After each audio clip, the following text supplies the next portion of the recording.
Hello everybody, welcome to another video. This is Zeno Wilson here, and we're going to be doing a reaction video to another Brandon Herrera video. This one a little more, this one came out just a little while ago. I meant to watch it and do a reaction video to it because I honestly really like these. And I have a feeling people probably really like these as well. So yeah, so let's get into it.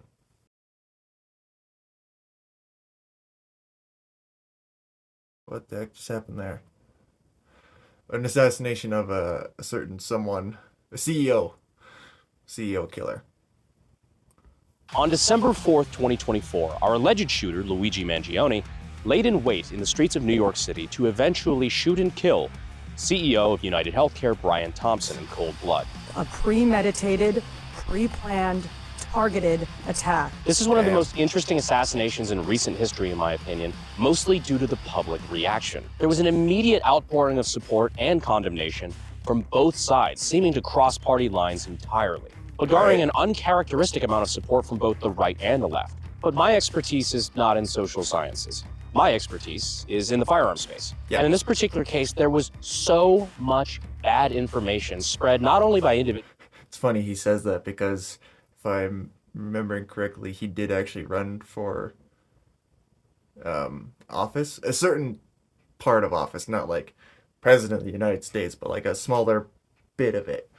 Run for like a position within the government that was voted on and whatnot, and he lost by just 100 votes, which 100 votes sounds like a lot, but it's really like that tiny of a difference between him losing or winning. So that he was like super close to almost beating this guy, which is pretty cool. Also, I think people are hoping he turns into the new ATF director, which is kind of weird. Be kind of funny though. He loses one election and then gets elected to be the new leader of the ATF. That'd be pretty funny. But also mainstream media sources and even law enforcement agencies like the NYPD. I was sitting there gritting my teeth listening to so-called experts weigh in on the firearm that was used and some of the details in the video, meanwhile getting it all flamboyantly fucking wrong. So that is the purpose of the video that we are making here today. We're going to attempt to shed some light on what actually happened and dispelling some of the incorrect theories that gained a lot of traction, largely thanks to our friends at the mainstream media. Yeah. So let's start with one of the biggest lies that gained a lot of footing very early on. The weapon used. So if you ask a fucking moron, they'll tell you that the weapon used by the assassin was the B&T Station 6, or some variant thereof. This is a single-shot, integrally suppressed pistol, this one in particular being chambered 45. Because that's a single-shot thing. It makes sense why someone would... I know it's not the same gun, because if it was the same gun, you would have seen him physically reloading it, because it's a single shot, right? It's kind of like a single-action revolver. You have to pull it back every time. And the only reason I know that and know what this gun is because of Sniper Elite 5. Fun game, by the way. I recommend go playing it. But yeah, the main pistol, this main sidearm you're equipped with in the campaign is that pistol. It is like stinking, like ridiculously quiet because that whole thing is a suppressor. It looks cool, it looks sexy, and anyone who knows anything about firearms knew immediately that this is not what was used. That didn't stop the news media from going on and on about how this was absolutely the gun. That looks like the B&T VP9. Fuck, the NYPD was saying that this was the gun. Well, let's show you how this gun works and why it's clearly not the gun. So being a single shot, the way this gun functions is you have this knob here at the rear. This gun is currently in the locked and ready to fire position. To chamber a round, you unscrew this a quarter turn, which unlocks the locking lugs, which allows the bolt to come back, and you can load a round into the chamber and then do a quarter turn back to the right, relocking it in place. You have a magazine here from which the gun feeds. Load that up. So that's obviously a newer version of the gun, because the one I saw, because you can see that the handle isn't the magazine, it actually feeds into it, which is different, because the original version of it, which I think it was only it was first made back in World War. It was in Sniper Elite 5, which is a World War II game, but I'm not entirely sure when it was first made. I think it might have been World War II, but there's a possibility it came out around the end of World War I. I'm not sure, but yeah, and the way it worked is the handle was the magazine. I need to specify that because I don't want to make another mistake on camera like I did in the last video. What makes the AK an AK is the direct blowback system. Yes, that is not a doctored video. I did in fact say that on camera. I feel so dumb for saying it. The AK is not a direct blowback. I don't know why I called it that. You unscrew this a quarter turn, which unlocks the locking lugs, which allows the bolt to come back, and you can load a round into the chamber and then do a quarter turn back to the right, relocking it in place. You have a magazine here from which the gun feeds. Load that up, and then every single round, you have to reset it like that. Based on the actual movements of Luigi Mangione, you could tell he was running a slide. He was not rotating, pulling back, pushing back forward, and rotating again. It just, the biomechanics didn't make any sense from the surveillance video. That being said, this is a really cool gun, so we're not gonna turn down the opportunity to shoot it. Also, unfortunately, did not clear in time for us to make this video, so we appreciate our friends at Mission Ridge for allowing us to have a conjugal visit. Got 3 rounds loaded here. Conjugal visit. This one again, 45 ACP. Lowering my insurance premiums in 3, 2, 1. Did you hit it? Come on, there you go. Is he hitting it? I can't tell. I can't tell if he's hitting it. Honestly, even shooting inside is pretty damn quiet. That's very hearing safe. You do have to squeeze down pretty hard on that grip safety. That's a little weird. I and would the trigger love to is see honestly him do a breakdown of just that gun in specific. awesome, but In as you can particular. see, clearly Oh, he was hitting it. capable Okay. of getting Bullets the were job so done. But like the despite bullet overnight holes are so experts identifying tiny that this as from the the pistol that distance was used in the wasn't even that assassination, far, I couldn't let's tell. talk about what actually got used. All right, Okay. I'm just going to put this out What there. happened? This is a hilariously relevant ad for this video. So guys, look, none Is of us it? really want to talk about debt. But the truth is, a lot of us will go even deeper into debt during the holidays. Last year, half of American consumers How is- took on debt to pay for holiday stuff. How is debt relevant to this? I'm just curious, Brendan. How is this hilariously relevant? I'd love to see you explain this away. How is let's hear him out. Let's see how relevant it is. So guys, look, none of us really want to talk about debt. But the truth is, a lot of us will go even deeper into debt during the holidays. Last year, half of American consumers took on debt to pay for holiday stuff. This year, maybe it's you. It's never too early to start planning on how to get out of debt. Whether you're dealing with credit card debt, medical debt, whatever it might be, our friends over at PDS Debt have Oh, solutions. medical debt. If you're making payments every month but your balances Duh. aren't going down, you might want to look into PDS. Anyone with $10,000 or more in eligible debt qualifies, and there is no minimum credit score. So if you have bad or fair credit, still accept it. So save more by paying off your debt in a fraction of the time. So start planning on getting out of debt now and go to pdsdebt.com/BH for your free debt analysis. BH. It only Just takes make sure 30 not to seconds, so use- check them out. Again, PDS. Just make sure you don't use something like honey for any coupon codes because it will replace the thing. So, Brendan, no, I'm not making that up, by the way. That is actually true. So don't, if you ever get one of these videos and you have honey or whatever installed, don't ever use it, especially with this, because as soon as you click it, suddenly the money goes to PayPal and honey instead of the actual content creator, which is stupid. But it's true. pdsdebt.com/BH. pdsdebt.com/BH. So it's clear to me from watching the video that the gun was not actually a single shot. You can see from some of the slide movement he's and just sliding the way it. that the weapon behaves, Like, frankly, that the gun attempts to cycle. Where is And the it? way he clears the malfunction of the Hang on. Like this. Hi, editing me here. Yeah, so I forgot the camera wasn't working while recording this, and proceeded to do something that you could only see on camera. So, yeah. So, I'm here to demonstrate what I did. So, what I was trying to show was this. So, what I was demonstrating was the fact that the gun, he was pulling back like that to reload, right? So, instead of a pull this motion, he was doing this. You could see it on the camera. He was doing that, right? Which, of course, I forgot the camera wasn't working, so that's why we're here. Also, this is not real. This is just a toy. And even if it wasn't, it's unloaded, right? And yeah, this is just a toy replica of the Viper. There's no way would I ever buy one of these in real life. For two reasons. One, it's illegal to own or sell or buy a pistol in Canada. Don't know why. Because Justin Trudeau just willed it for some reason. And the other reason is because this pistol, the real life version of this pistol, the Pit Viper, the pistol alone goes for $9,000. American. I don't even want to think how much this freaking costs in Canadian dollars. That is absurd. $9,000 for a single pistol. Ain't no way I'd pay that. Now, when Luigi was apprehended, we did get this photo of the gun that was actually used, which is a Glock 19. Claimed it. But not just any Glock 19. It was a so-called ghost gun.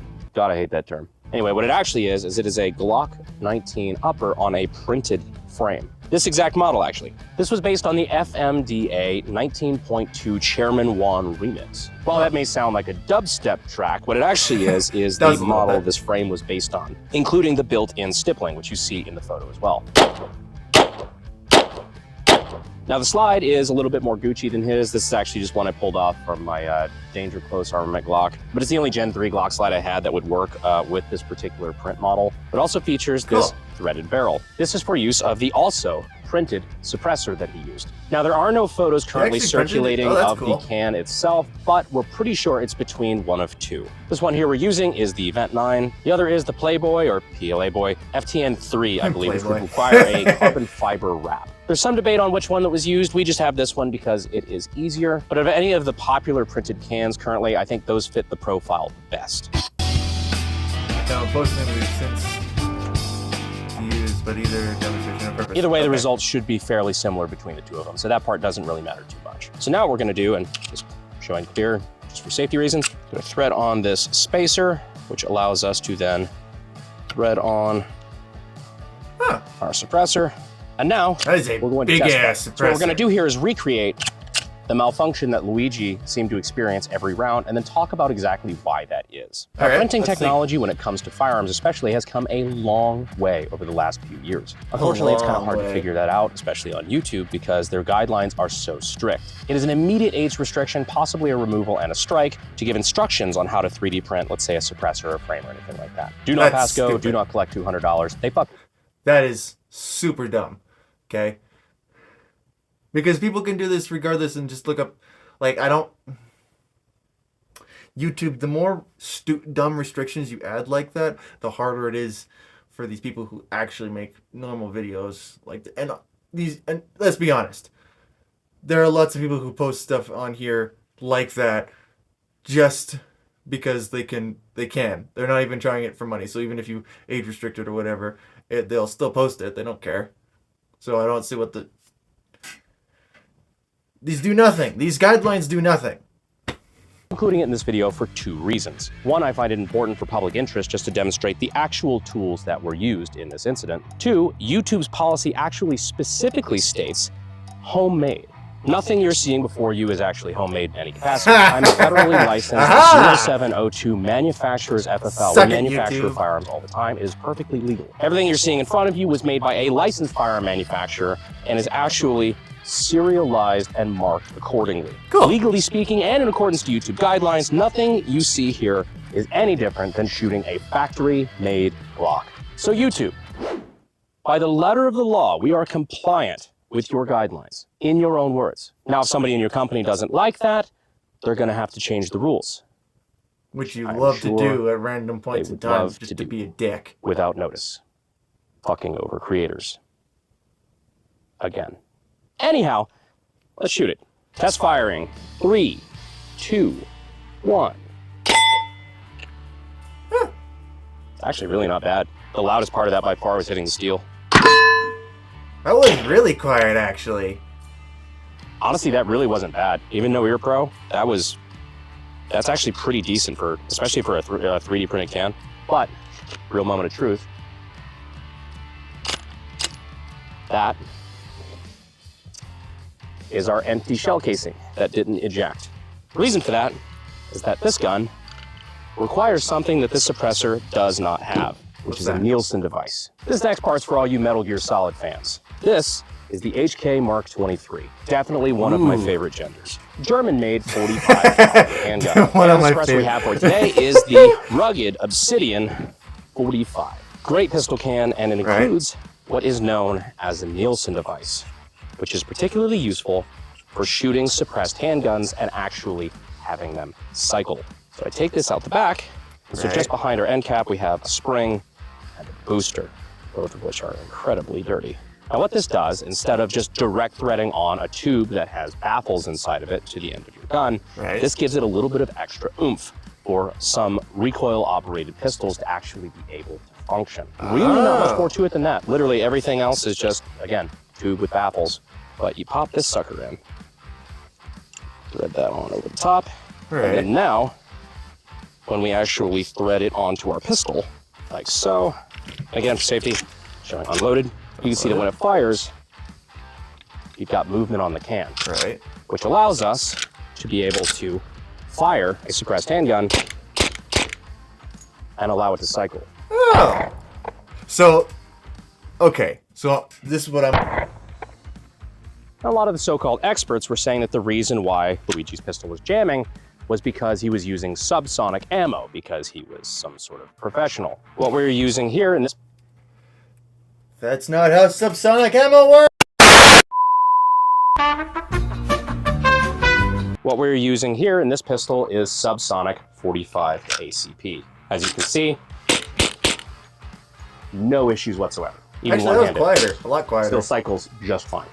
This is not the variable. This is.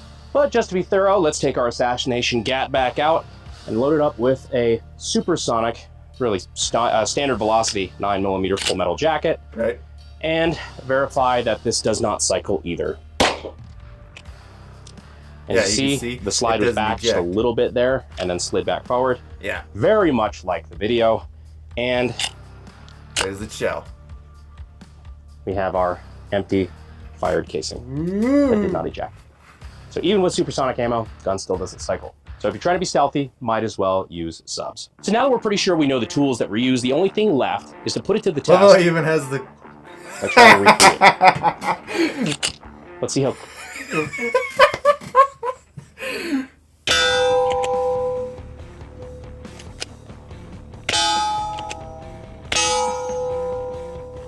No shit. That was actually perfect without malfunction. We could not have planned that better. I was wondering, because my time was going to come in way faster no matter what, because I wasn't planning on having a malfunction, but I guess nobody does. So yeah, we'll look back on the footage and see how close that was.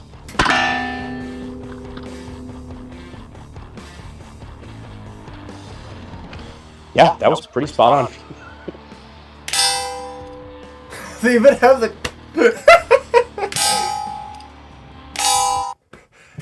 So when Brandon Herrera says he recreates these assassinations, he recreates them. Look at that. Even the camera is correct. Sort of. I think it's pretty safe to say that was pretty close. Given what we now know about all the facts of the case, this is probably one of the better representations. But now, just because we have it out, what would an actual pro use? Part of this feels kind of wrong, but I mean, we're already out here. Does it?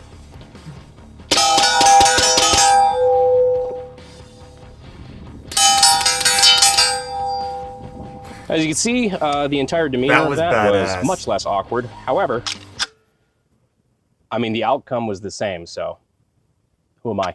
Can't argue with results.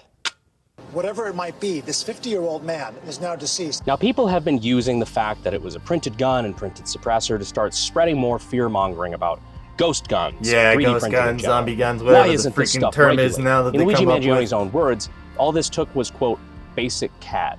And even if you take 3D printing out of the situation entirely, homemade suppressors have been a thing pretty much as long as suppressors have been a thing. I promise you, any redneck you ask, any real one anyway, has stories of a buddy that made makeshift suppressors out of oil filters. The only thing that's changed.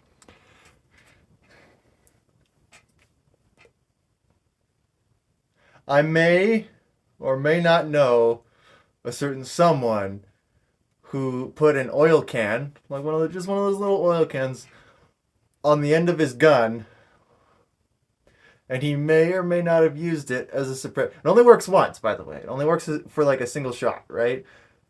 Because there's no the end cap of the other end of the can, right? He just kind of happened to put a can on the end of his gun, and it just so happened to work kind of well as a makeshift suppressor. I couldn't tell you their name. I don't remember what their name was, but it was pretty cool. I don't like it when those people try to weaponize ignorance. The more people learn about stuff like this, the more they can start actually having educated opinions, and then we can have some real productive conversations. So on that note, I really hope you enjoyed this video, and I hope you learned something from it. If you didn't, at least I hope you thought it was cool. We'll see if YouTube actually gives a shit about the fact that I was following the law, and they're...